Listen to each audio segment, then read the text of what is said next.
할렐루야. 네, 반갑습니다. 네, 좀 기지개 한번 펴시고 1시간이 지났기 때문에 힘드시죠? 네, 네. 자, 네. 오늘 제목이 웃으면 복이 와요. 여기 옆 사람한테 해볼까요? 웃으면 복이 와요. 네.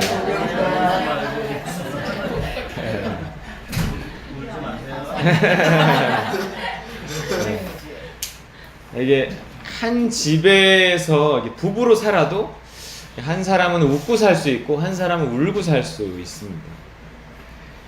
예, 저는 좀 이렇게 생각이 많고 쓸데없는 걱정이 좀 많은 편이에요. 행복하기 어려운 스타일이에요. 행복하기 어려운 스타일. 반면에 저희 집사람은 웬만하면 즐거워요. 그래서 저도 따라하려고 무척 애를 씁니다.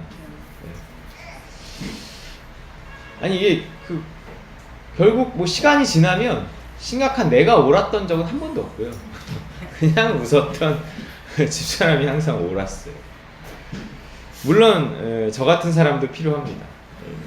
저 같은 사람만 할 수 있는 일도 있거든요. 이렇게 뭔가 생각이 많고 심각하고 예리하고 뭐 이런 사람이 또 할 수 있는 일도 있더라고요. 그러나 시간이 지나고 죽을 날이 다가올수록 이 심각함으로 이룬 일들의 어떤 보람보다는 내가 왜 그렇게 심각하게 살았을까 하는 후회가 더 클 것 같아요.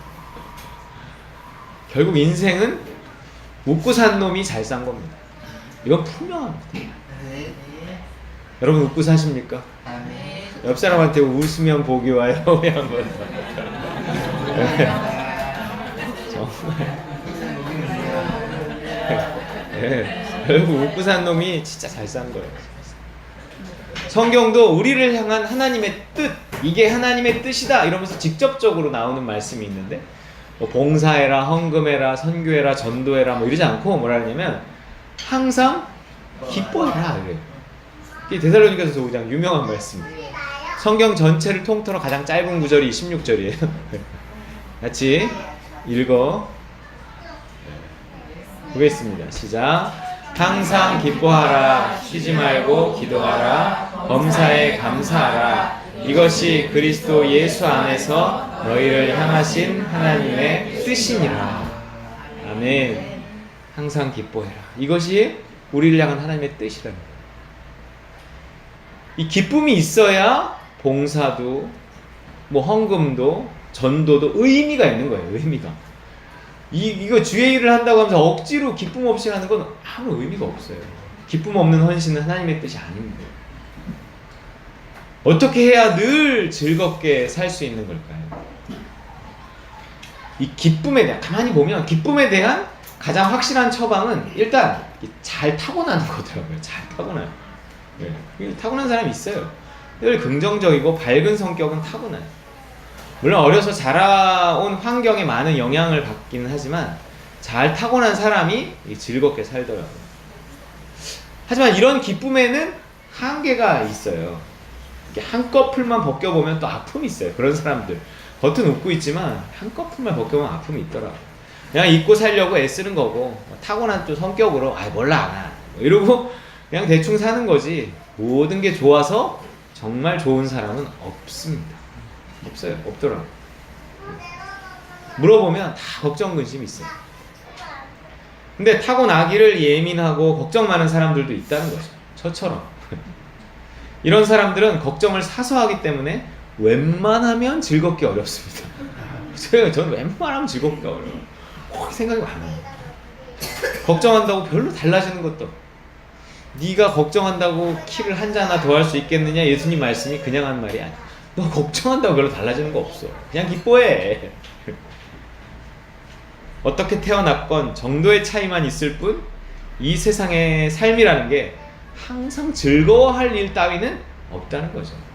그럼 정말 항상 기뻐하려면 내 타고난 성격이 어떻건 나에게 무슨 일이 있건 그냥 이유 없이 기뻐할 수 있어야 됩니다. 하나님은 그런 기쁨을 우리에게 요구하시는 거예요. 근데 그런 기쁨이 이유 없이 기뻐할 수 있는 뭐 그런 기쁨이 어디 있다는 거예요? 어떻게 하면 그런 기쁨이 여기 나와 있어요? 이게 어디 있어요? 어디 있다고요? 예, 그리스도 예수 안에. 예수 안에서. 네. 그리스도 예수 안에. 그런 기쁨이 그리스도 예수 안에 있다는 거예요. 예수 밖에 있는 사람을 향한 하나님의 뜻이 아니에요, 이게. 예수 밖에 있는 사람들한테 항상 기뻐하라 이렇게 명령하지 않아요. 그들은 할 수 없거든요. 하지만 그리스도 예수 안에 있는 사람은 할 수 있어요. 예수 안에 있다는 게 뭘까요? 교회 다닌다는 걸까요? 물론 교회도 안 다니면서 예수 안에 있다고 할 수는 없겠지만 그렇다고 단순히 교회 다니는 게 예수 안에 있다는 건 아니에요. In Christ, 헬라어로 en Christos 이렇게 하는데 유명하고 중요한 말이에요. 알쏭달쏭한 이 말은 쉽게 얘기하면 그리스도의 명령 안에 있다 이런 뜻이에요. 그가 시킨 대로 산다는 거예요. 그가 시킨 대로 사는 한 거기가 어디? 천국, 하나님 나라예요. 천국이에요. 하나님의 나라는 하나님의 통치가 미치는 영역이 하나님의 나라거든요. 내가 하나님의 통치 안으로 들어가면 거기가 하나님의 나라, 곧 천국이 되는 거예요. 그래서 그리스도 안에 있다라는 것은 천국 안에 있다는 거예요. 그분의 명령 안에 있다는 것이고 천국 안에 있다는 거예요. 하지만 선악과를 따먹고 내가 하고 싶은 대로 살면 당장의 그 천국에서 쫓겨나고 맙니다. 기쁨이 사라진다. 그래서 우리는 그 기쁨을 가지고 내가 그리스도 안에 있는가 밖에 있는가, 내가 하나님 나라 안에 있는가 밖에 있는가, 근처에 있는가 이런 것들을 점검해 볼 수 있어요. 그리스도 밖에는 기쁨이 없습니다. 오늘 하루를요, 천국에서 사느냐 못 사느냐는 아주 중요합니다. 오늘 하루 즐겁게 사느냐 아니냐는 매우 중요해요. 우리는 하루를 살거든요. 우리에게 내일은 없어요. 기쁘게 산 그 하루만 내 인생의 수효에 들어갑니다. 사는 것 같이 산 날만 진정 가치 있는 하루죠. 물론 우리 인생은요, 다양한 사건과 사고들이 있고 사람이 늘 즐거워할 수만은 없는 노릇이에요. 그러나 하나님은 우리에게 그럼에도 불구하고 뭐라 그래요? 항상 기뻐해라 하는 무리한 요구를 하신다고. 생각 많은 사람들이 아무리 많은 말로 인생의 어려움과 미래의 불확실함을 설명해도 그냥 오늘 즐겁게 산 놈이 제일인 겁니다. 네. 하루를 사는 거야. 아이 몰라, 난 그냥 오늘 즐겁게 살래. 이게 진짜 제일이에요. 야, 즐겁게 살게 웃을 일이 뭐가 있냐. 야, 이 시대를 봐라. 야, 축구도 졌는데 웃을 일이 우리가 뭐가 있냐. 이렇게 그러면 웃을 일이 하나도 없어요. 그러나 아이 몰라, 난 그냥 즐겁게 살래. 20대 1로 안 지고 2대 1로 진 게 어디야. 한 골이라 넣은 게 어디야. 그럼 그 사람이 좋은 거예요. 사실 이겨도 야, 그렇게 이겨갖고 그게 이긴 거냐. 다음 경 그렇게 이겨갖고 다음 경기 이기기 어려워. 16강에 갔어. 야, 우리 옛날에도 16강 갔었잖아. 16강이 중요한 게 아니라 우리 이제 8강 가야 되는데 저렇게 16강 올라가고 8강 가겠어? 이러면 또 기쁨이. 이 생각 많고 걱정 많고 부정적이면 어떤 것에도 기쁨이 없더라고. 제가 그래요. 난 사람. 난 뭔가 이렇게 자꾸 그 사람들이 웃고 있을 때 그 틈을 발견해갖고 그게 웃을 일이 아닐걸 막 이런 이상한 거기서 또 묘한 이런 또 기쁨을 찾는 그런 이상한 게 있어요. 좀 그렇습니다. 제 얘기입니다. 제 책상 위에 쌓여있는 책들 중에 이런 책 제목이 눈에 띄었어요. 설교 준비하는데 하마터면 열심히 살 뻔했다. 꼭 읽어보세요. 좀 이렇게 우울하긴 하던데 하여튼 하마터면 열심히 살 뻔했다. 대강의 내용을 훑어보니까 정말 열심히 살아왔는데 그 보상이 적절치 않았다. 난 쫓기듯 살았을 뿐 행복하지 않았다. 그래서 어느 순간 그 삶의 경주에서 벗어나 열심히 살지 않기로 했다. 그랬더니 세상이 달라버리고 훨씬 행복해졌다. 물질적인 삶의 질은 떨어졌지만 정신적인 풍요로움이 임했다. 그러나 쉽지만은 않다. 이런 게 그 책의 내용이었어요. 사실 이건 그 욕심을 버렸다. 이런 내용이에요. 욕심을 버렸다는 건데 사람이 그 책에도 나오지만 욕심을 버리는 순간 뭐가 찾아오는지 아시나요? 그 사람이 과감하게 이제 40이 넘었는데 혼자 사는 사람이에요. 그래서 과감하게 어느 날 직장을 딱 때려치우고 정말 그 자유를 누리는데 한 달이 안 가더라고요. 한 달. 통장의 잔고가 점점 떨어지기 시작하면서 두려움이 다시 몰려오기 시작하더라고요. 두렵지 않을 만큼만 벌리라고 생각하지만 어느 순간 다시 또 뭐 이렇게 욕심이 스며들어와요. 이건 이제 혼자 사는 사람들 얘기지. 식구가 딸리고 애들을 키우다 보면 욕심 없는 삶이라는 게 그렇게 쉽지만은 않은 일입니다. 혼자든 여럿이든 사람은요, 결심만으로 걱정을 떨쳐버리고 즐거워할 수 없다는 거예요. 결심으로 절대 욕심이 떠나지 않습니다. 그게 성경에도 나와요. 전에 몇 번 얘기했지만 하갈이 그 아브라함의 아내 사레가 하갈을 이렇게 쫓아내잖아요. 이스마엘과 하갈을 쫓아낸단 말이에요. 근데 하나님이 다시 돌려보낸단 말이에요. 이스마엘이 욕심으로 낳은 아이, 걱정으로 낳은 아이거든요. 그래서 결심을 하고 욕심을 쫓아내지만 욕심은 다시 들어온다. 이 욕심은 이삭이 자라 때가 되어서 어느 순간 이제 욕심이 점점 사라지는 거지, 절대 결심으로 이런 어떤 걱정이나 욕심이나 두려움은 떨쳐버릴 수 없습니다. 뭐 아예 그럴 수 없다는 건 아니고요. 이게 한계가 금방 드러난다는 거야. 한계가 금방. 결심으로 한 일은 한계가 금방 드러나요. 스스로와의 싸움, 물질 만능주의 환경과의 싸움이 호락호락하지 않다는 거죠. 나는 욕심을 버렸는데 한 발짝만 나가서 누구만 만나면 계속 내 걱정을 하고, 그러면 혼자서 결심했던 것이 누구를 만나면 계속 흔들려요. 세상에 살면서 욕심을 버리고 근심과 두려움을 떨쳐버리고 항상 기뻐한다는 것은 불가능한 일이다 하는 거예요. 불가능한 일이다. 혼자서는 결심해서 득도할 수 있지만 한 발짝만 나가서 누구 만나면 다 무너져버려요. 그렇기 때문에 오히려 우린 웃고 사는 사람들을 조롱하듯이 이렇게 얘기하잖아. 넌 좋겠다? 단순해서 뭐 이런다고요. 그냥 늘 실실거리고 웃고 사는 사람들이 한편으로 우리 이렇게 무시해. 좋겠다, 넌 단순해서. 우리 그리스도인들은 단순해서 웃는 게 아니죠. 아니 뭐 단순해서 웃는 것일 수도 있어요. 하나님은 우리의 생각을 단순하게 만드시고, 야 시끄러워, 기뻐해, 뭐 이렇게 단순하게 만드셔요. 하나님이 기뻐하는 거예요. 그가 웃게 하시니까 웃는 거죠.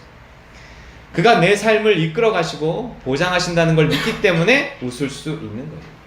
내 삶을 내가 책임진다면 웃을 수 없어요. 이 세상에 절대 웃을 수 없어요. 내 새끼 내 힘으로만 키워야 된다면 절대 웃을 수 없어요. 네, 절대 웃을 수 없어요. 걱정이 되는 게 당연한 거예요. 그게 그리스도 예수 안에 있는 사람들의 특권이에요. 그럼에도 불구하고 웃는 거, 맡기고 웃는 거, 맡기고 즐거워하는 거. 아 몰라, 하나님 알아서 하실 거야. 이게 그리스도인들의 특권이라는 거예요. 하나님 나라에 속해서 사는 사람들의 권리라는 거죠. 그 어느 때보다 복지가 잘 돼 있고 먹을 게 넘쳐나는 시대에 살고 있어요. 그러면서도 그 어느 때보다 먹고 사는 걱정을 많이 하는 시대에 살고 있습니다. 어쩌면 이게 삶의 질에 대한 걱정이죠. 상대적인 빈곤이라는 게 너무 사람을 이렇게 힘들게 하거든요. 솔직히 절대적인 빈곤보다 더 어려운 게 상대적인 빈곤이에요. 물질 문명 사회에서 행복의 질이 돈으로 결정되는데, 그 돈을 벌기가 하늘의 별 따기. 뭐 경쟁이 너무 치열하고요. 또 유혹은 너무 또 커져만 가는 거예요. 가고 싶은 것도 많고, 사고 싶고, 먹고 싶은 것도 너무 많아요. TV를 봐도, 핸드폰을 보고 있어도 우리의 욕심을 자극하는 거 투성이더라고요. 이번 주에 생생정보통을 잠깐 봤는데 물회가 어찌나 맛있게 보이든지 아직 내 머릿속에서 붕붕 떠다니고 있어. 이번에 쫓아내야 되는데 가서 먹는 걸로 그냥 합의를 볼까 지금 고민을 하고 있어요. 별로 안 비싼 것 같아서. 네. 하지만 이 욕심을 내는 만큼 채우지 못하니 행복하지 않죠. 어쩌다가 채워지면 잠시 즐거움을 느끼지만 마치 바닷물을 마신 것처럼 금방 다시 목말라요.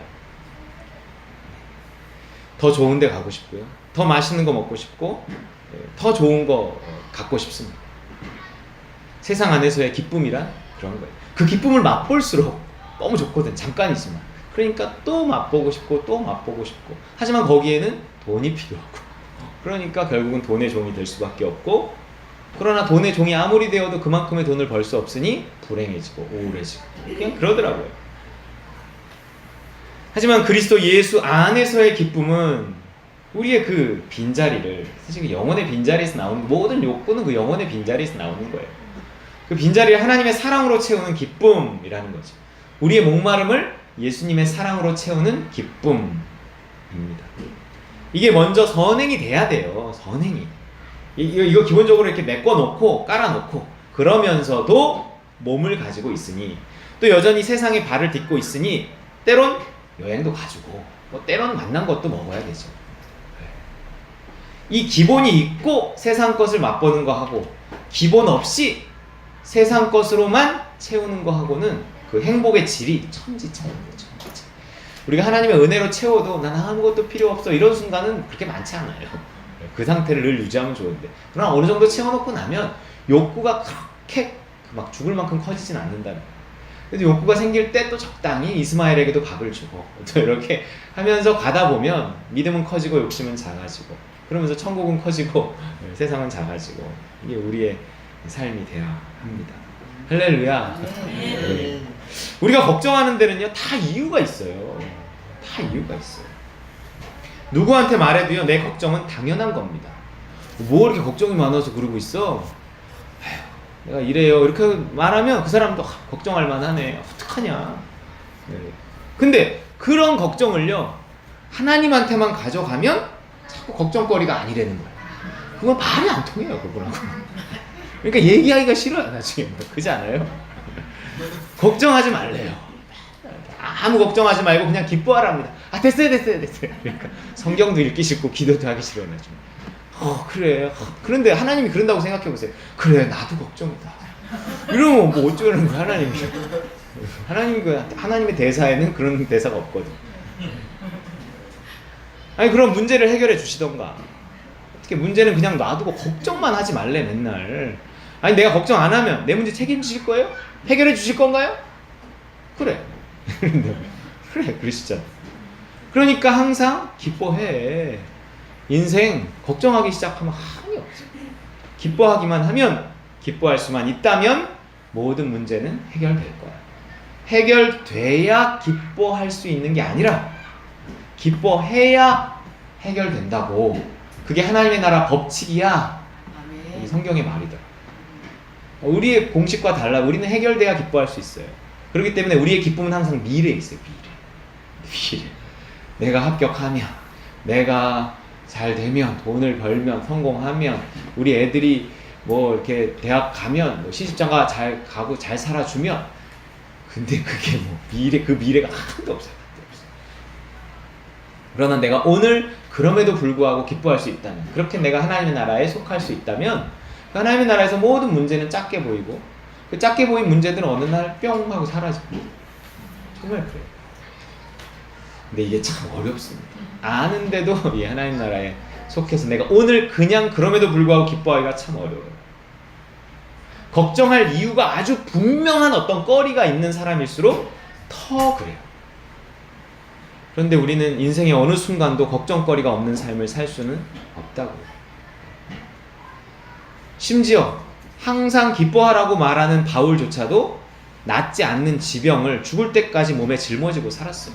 그럼에도 불구하고 이 병은 나을 병이 아니라 너의 겸손을 위해 주는 병이니 받아들여라 하는 말씀에 그냥 받아들이고 그럼에도 불구하고 이 기쁨을 갖고 사는 겁니다. 어떤 건 그냥 갖고 가야 되는 것들이 있어요. 기뻐할 수 없는 이유가 가득한 세상에서 내가 죽고 기뻐할 수밖에 없는 하늘나라에서 매일 새롭게 태어나야 항상 기뻐할 수 있습니다. 그 나라에서 그의 통치를 받고 믿음으로 살아야 그 기쁨이 또 이렇게 유지될 수도 있어요. 하나님의 나라에서 하나님의 영으로 충만해야만 욕심을 내려놓을 수 있고 돈 걱정, 자식 걱정, 노후 걱정에서 자유로울 수 있습니다. 방법은 그거 하나입니다. 다른 길은 없어요. 다른 길은 없어요. 오늘 한 부부의 이야기가 나옵니다. 남편은 다윗이라는 왕이었고요. 아내는 미갈이라는 왕비였어요. 이스라엘의 왕이었던 다윗은 하나님의 임재를 상징하는 법궤가 있었어요. 법궤. 모세가 광야에서 이제 하나님께 명을 받아서 만든 아카시아 나무로 이렇게 만든 법궤가 있어요. 금으로 둘러싸고 아카시아 나무로 건드리면 안 되고 하나님의 임재를 상징하는 아주 보물 상자 같은 게 있었어요. 그 하나님의 임재를 상징하는 법궤가 자신의 성으로 들어오는 것을 너무나 기쁘게 여긴 나머지 자기의 속살이 드러나는 것도 모른 채 미친 듯이 춤을 췄어요. 혼자 춘 건 아니에요. 뭐 다 같이 췄을 거예요. 췄는데 다윗은 유난히 막 미친 듯이 춤을 췄어요. 아마 어느 클럽에서 누가 그렇게 춤을 추면 미쳤다고요. 주변에 사람들이 하나도 없을 수 있을 만큼 아마 춤을 췄던 거. 전 안 가봐서 모르겠지만 그럴 것 같아요. 하지만 미갈은 그런 남편을 보고 이맛살을 찌푸리며 조롱합니다. 왕이 채통도 없이 뭐 하는 짓이냐. 결론은 어떻게 됐을까요? 결론은 23절. 23절 넘기겠습니다. 안 나와. 읽어볼게요. 시작. 그러므로 사울의 딸 미갈이 죽는 날까지 그에게 자식이 없습니다. 이게 무슨 뜻일까요? 이게 무슨 뜻일까요? 그러므로 사울의 딸 미갈이 죽는 날까지 그에게 자식이 없습니다. 단순히 뭐 그가 불임이었다 이런 뜻으로만 보지 마시고요. 여자에게 자식은 고생인 동시에 기쁨입니다. 혁준 엄마 그쵸? 지금 저 무거운 애를 지금 저렇게 업고 안 쳐다볼란다. 내가 무거워 내가. 얼마나 힘들어요. 그런데도 기쁨입니다. 남의 자식 저렇게 업고 있기 쉽지 않아. 내 자식이니 죽을 때까지 그녀에게 기쁨이 없었다는 거예요. 좀 이런 사람들이 잘 기쁨이 없어요. 사랑이 기쁨인데 자식이 없으니 사랑할 수도 사랑받을 수도 없었겠죠. 또 하늘을 봐야 별을 따지. 아마도 다윗이 이후에 미갈과 동침하지 않았다 이런 뜻이 아닌가라는 생각도 들어요. 남편의 사랑도 못 받았다는 얘기입니다. 남편의 사랑받지 못한 아내가 또 기뻐하기 어렵죠. 그리고 정말 이 다윗 자식이 있어도요 자식이 없는 사람이 있어요. 자식이 있는데 그 사람의 자식이 아닌 거예요. 그러니까 아내의 자식이긴 한데 남편의 자식은 아닌 경우들도 있어요. 남편의 자식이긴 한데 아내의 자식은 아닐 수도 있다는. 그게 무슨 얘기예요? 애들이 엄마만 따라다니는 거예요. 애들이 엄마만 따라다니는. 애들이 엄마만 찾는 거예요. 아빠는 그냥 돈 벌어다 주는 사람이에요. 아빠도 사랑하지 않는 거 아닌데 속으로 다 사랑하는데. 그러면서 자식 생각만 하고 그 힘들게 돈을 벌어 오는 건데 그 돈을 받아 쓰는 이들이 아빠는 생각 안 하고 엄마만 따라다닌다는 거예요. 그럼 아빠에겐 자식은 없는 거예요. 이거 되게 경계해야 되겠다.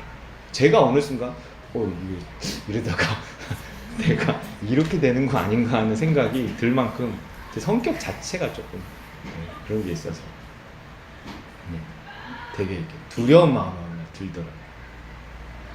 그냥 기뻐해야 돼요. 즐거워해야 돼요. 가급적 내가 안 혼내고 다른 사람이 혼내게 하고 가급적. 또 너무 또 이러면 또 이렇게 안 되긴 하겠지만 다윗이 웃을 때 미갈은 우은 거예요. 스스로 그런 운명을 자처했습니다. 한 집에 살아도, 한 침대에 누워도, 한 직장에 다녀도, 한 교회에 다녀도요 누구는 웃고 누구는 웁니다. 한 사람은 구원받고 한 사람은 버림받아요. 읽어보겠습니다. 누가복음 7장 예수님 말씀이에요. 시작. 내가 너희에게 이르노니 그 밤에 둘이 한 자리에 누워 있음에 하나는 데려감을 얻고 하나는 버려둠을 당할 것이요 두 여자가 함께 맷돌을 갈고 있음에 하나는 데려감을 얻고 하나는 버려둠을 당할 것입니다. 둘이 한 자리에 누워 있으면 부부잖아요. 두 여자가 함께 맷돌을 밟고 있으면 직장이란 말이에요. 예수님의 재림 때에 일어날 일에 대한 예수님의 말씀이기는 해요. 물론 예수님이 오셔도, 아니 우리 집에 예수님이 있어도 한 사람은 웃고 한 사람은 운다니까요. 한 사람은 구원받고 한 사람은 버림받을 수 있어요. 결국 믿음 있는 사람이 웃을 것이고 믿지 못하는 사람은 내내 걱정만 하다가 죽을 거예요. 여러분 지난 시간을 이렇게 돌아보세요. 내가 그렇게 걱정하고 그렇게 죽을 것 같았던 순간을 돌아보면 그 이후에 어떻게 됐는가를 이렇게 보면 야 정말 그때 내가 왜 그렇게 걱정했지? 결국 그렇게 풀려갈 것을, 결국 그렇게 해결될 것을 뭐 이렇게 생각을 하면 오늘 내가 찡그리고 걱정하는 것도 아무 의미가 없는 거예요. 그리스도 안에서 그렇다. 하나님 믿고 사는 사람들은 그렇다는 거예요. 나중에 심판대 앞에 가서 이렇게 말한다고 생각해 보세요. 주님, 저는 한 번도 즐겁게 산 적이 없습니다.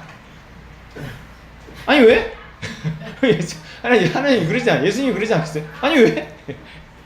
야, 난 네가 즐겁게 살라고 내 아들까지 죽였는데 넌 대체 뭐가 그렇게 잘나서 세상 근심 다 끌어안고 찌푸고만 살았냐? 지나고 보면 다 해결될 것이다. 오히려 내 걱정 때문에 주의 일이 방해받는 게 얼마나 많은지, 내 행복을 망치는 게 얼마나 많은지 다 제 얘기입니다. 제 얘기. 결국 다윗과 미갈의 차이는 뭐였다는 거예요? 그들 인생을 한 집에 살면서도 천국과 지옥으로 가는 거. 신앙의 차이예요. 믿음의 차이입니다. 무엇을 좋은 것으로 보느냐, 신앙이 다르면요 관점이 달라져요. 가치관이 다르기 때문에 그렇거든요. 이게 어떤 것을 좋은 것으로 보느냐 하는 선악의 판단이 다르고 믿음이 다르다는 얘기예요. 믿음이. 다윗은 법궤를 소중한 것이라고 믿었어요. 왜냐하면 법궤는 항상 하나님의 임재를 상징하거든요. 하나님을 내 집으로 모시고 올 수 있다면, 하나님을 내 안으로 모셔드릴 수 있다면, 그런 사모함으로 법궤를 가져온 겁니다. 하지만 사울의 딸 미갈은 달랐어요. 아니 그깟게 뭐라고 한 나라의 왕이 속살을 드러내며 춤을 춰대? 아니 왕비인 내 체면도 생각해야 되는 거 아니야? 여러분 어떤 믿음의 차이가 있으면 사모함의 차이를 만드는 거예요. 어떤 걸 더 사모하느냐, 소망하느냐, 믿음, 소망이기 때문에 그런 어떤 사모함의 차이가 결국 어떤 충만함의 차이를 만들어낸다 하는 거예요. 결국 충만함의 차이가 웃느냐 우느냐를 결정해요. 여러분 나로 웃게 할 그 하나님의 은혜를 얼마나 사모하며 사십니까? 세상 것을 채워서 웃어봐야 짧다니까요. 네. 그리고 그거 채우는데 돈 들고 돈은 잘 벌기 어렵고 그럼 내내 나는 돈이 없어 기뻐하지 못하는 것이다. 돈이 없어 행복하지 못한 것이다. 돈 때문이다. 늘 그런 생각만 죽을 때까지 갖고 한 번도 웃지 못하고 사는 거예요. 그러나 내가 하나님의 은혜가 나로 하여금 웃게 한다. 이렇게 생각하면 그 은혜는 공짜거든요. 은혜라는 뜻이 이렇게 공짜라는 뜻이에요. 그죠? 휴가까지 와서 공짜로 집안 청소 다 하자. 여러분 그 은혜를 정말 사모하면 구하는 자에게 성령을 주시지 않겠느냐 그러거든요. 그 법궤를 어디서 돈 주고 사온 거 아니었어요. 하나님의 은혜. 같은 집에 살아도 같은 교회 다녀도요 이 사모함이 없으면 끝나는 거예요. 이스라엘 역사상 가장 위대하고 가장 존경받는 왕 다윗, 하나님 마음에 합한 자였고 하나님의 사랑을 한 몸에 받았던 다윗. 하지만 그의 아내는 그냥 불행한 사람이었습니다. 다윗이 그렇게 만든 게 아니었어요. 스스로 자신을 불행하게 만들었어요. 믿음이 없어서 사모함이 없으면 또 믿음이 적어서 사모함이 적잖아요. 그러면 은혜도 그만큼 적고 기쁨도 그만큼 적은 거예요. 그만큼 실패한 삶이에요. 그만큼 또 인생도 잘 풀리지도 않아요. 가장 행복한 사람 옆에 가장 불행한 사람이 있었다는 것이 참 아이러니하지만 어쨌든 자기 행복은 자기가 챙겨야 됩니다. 심지어 예수님의 12제자 중에서도 불행한 사람이 있었어요. 빛이 있는 곳에 그늘이 있고요. 상급이 있는 곳에 징계와 심판도 있습니다. 미갈의 불행이 더 초라해 보이는 것도 다윗의 행복이 너무 크기 때문이었어요. 단지 좋은 교회 다닌다고 행복하지 않습니다. 확률은 클지 몰라도 내 스스로의 어떤 사모함이 없으면 그 가운데서 내 불행이 더 초라해질 수 있어요. 생각해보세요. 다 웃고 있는데 나만 찡그리면 얼마나 대비가 되겠어요. 우리 따누 식구들은 다 행복하셔야 합니다. 할렐루야. 아멘. 여러분 옆에 마지막 인사하게 제발 행복하시길. 네, 정말이에요. 다윗이 어디에서 춤을 췄는지 보세요. 그가 어디에서 그렇게 기뻐했는지 보시라고요. 뭐라고 나오죠? 읽어볼까요? 시작. 다윗이 여호와 앞에서 힘을 다하여 여호와가 어디 있어요? 천국에 있죠. 여호와 앞이란 천국이란 얘기예요. 천국. 하나님의 임재 앞에서, 하나님의 임재로 인해 내가 하나님 앞에 섰으니 거기가 천국이고, 천국이니 마음에 기쁨이 넘치고 춤을 춘 거죠. 그가 천국에 속해서 기뻐하며 춤을 춘 겁니다. 기쁨은 천국에 있다는 거예요. 기쁨은 그리스도 안에 있어요. 오늘도 나를 그리스도와 함께 십자가에 못 박고 하나님 나라에 속해서 욕심 버리고 사모함으로 하나님의 은혜를 구하고 그 인도하심을 따라 살아갈 때 웃고 살 수 있습니다. 하나님은 내 삶을 점점 행복하게 만들어 가실 거예요. 오늘도 그 은혜를 사모하며 모든 걸 맡기고 그냥 기쁘게 살아가는 우리 다른 가족 식구들 다 되시기를 주님의 이름으로 축원드립니다.